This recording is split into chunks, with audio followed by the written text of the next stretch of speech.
কাল কাল করতে আমাকে 3 মাস শুরু করেছি। কতদিন লাগে তোর টাকা দিতে? বুঝতেই তো পারছো ভাই, এবছর কলার আবাদ ভালো হয়নি, ঝড়ে 200 গাছ ভেঙে গেছে, ভুইয়ালাকেও টাকা দিতে পারছি না। আর কটা দিন দাঁড়িয়ে যাও, আমি যেভাবে হোক ম্যানেজ করছি। দেখ ভাই, সারি ব্যবসার আর এমনিতে ভালো না। আমার বউ ছেলে আছে, আমি তোকে বেশি দিন টাইম দিতে পারবো না। 10 দিনের মধ্যে টাকা লাগবে। যেখান থেকে পারবি আমার দোকানে গিয়ে আসবি। আমি আর টাকা চাইতে আসতে পারবো না।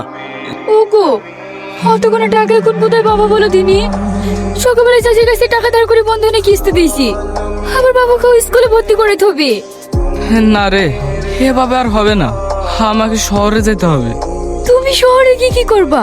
ওখানে গিয়ে কোনো ব্যবসা ট্যাবসা করবো, কলা বেচবো, তাও তো ভালো দাম পাবো। না হলে আর ঋণ শোধ করতে পারবো না। তাহলে আমরা কোথায় থাকবো? তোরা বাড়িতেই থাকবি। না না, আমরা যাবো তোমার সাথে। তোরা ওখানে কি কি করবি? তোদেরকে যেতে হবে না, আমি একাই যাবো কাজ করতে। আমরা একা থাকতে পারবো না।